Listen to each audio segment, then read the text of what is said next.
First World War. The bloody Red Baron was flying once more.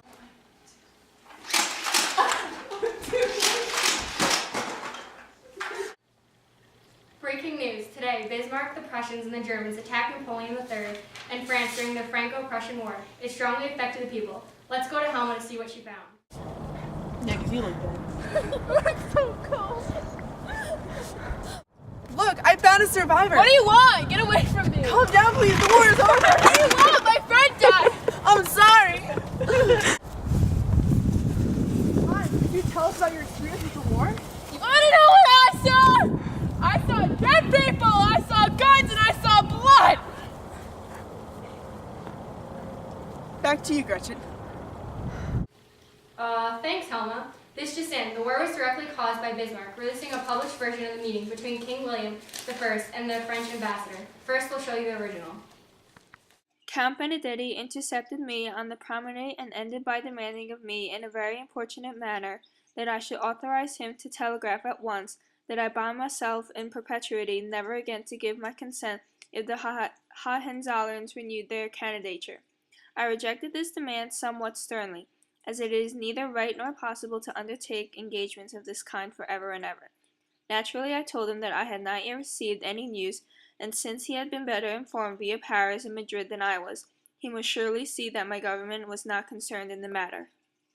After the news of the renunciation of Prince von Hohenzollern had been communicated to the Imperial French government by the Royal Spanish government, the French ambassador and EMS made a further demand on His Majesty the King that he should authorize him to telegraph to Paris that His Majesty the King undertook for all time never again to give his assent should the Hohenzollerns once more take up their candidature. His Majesty the King thereupon refused to receive the ambassador again and had the latter informed by the adjutant of the day that His Majesty had no further communication to make to the ambassador. We will be back after a few minutes. Beth, what are you eating? I'm eating Bismarck bites. They're good for your blood and full of iron. Oh, welcome back. Let's take a look at the interview of Bismarck, the nationalist leader of Germany. Helma, to you. Thanks, Gretch. Welcome, Bismarck. What were your goals going into this war? I believe in the policy of blood and iron, which means the ends justify the means. One of my goals was to unite German states under Prussian rule.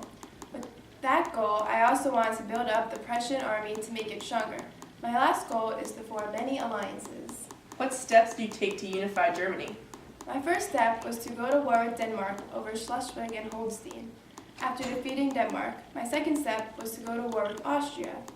After defeating Austria, I wanted to go to war with France to bring the southern states into Germany. Very nice, very nice. Do you think that you have achieved your goals of unifying Germany? Yes, I do. Thank you for taking your time to talk with us. Back to you, Gretch. Now to the interview with William. Thanks again, Gretch. Welcome, King William. Is there anything you'd like to share with us? Well, as you may have heard, I dismissed Otto von Bismarck as my chancellor. I have not told anybody about my tactics, not even my advisors, because it's very sneaky of me. I'm a Kaiser, for crying out loud! How have you been affected by this? I've lost support of the German army, and I was abdicated from my positions. So now I live in exile in the Netherlands. My life is ruined. I'm sorry. It's just I'm related to so many royal figures that I have to live up to. It's so much pressure on me. But with the help of nationalism and my aggressive military stance, I know that this will increase tensions on the eve of World War I. We have heard that you have an emotional problem due to your disability. Is this true? Yes, that is true. My left arm is shorter than my right arm, but it does not affect me on the battlefield. I hope things get fixed for you. Thank you for speaking with us. Back to you, Gretch. Now let's see what the experts have to say. According to my research, Bismarck wished that Napoleon III declared war on Prussia, and Napoleon did. Yes, France was unorganized and poorly supplied. After weeks of fighting, France had to accept that they were defeated. The defeat led to the Second Empire slowly coming to a downfall. Nationalism in Germany was linked to liberals who aimed for German unification and to replace the old rulers with a liberal representative government. The liberals led many revolutions, but none were successful. The king, not the people, brought about German unification. This led to a unified state with a limited monarch. German unification was achieved under the leadership of Bismarck, who detested democracy but found it useful to rally the people around him to gain support of his policies.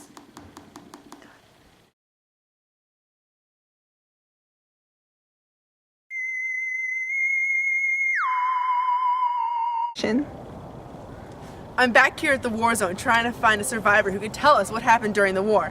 Let's go see who we can find. Look, I found another survivor!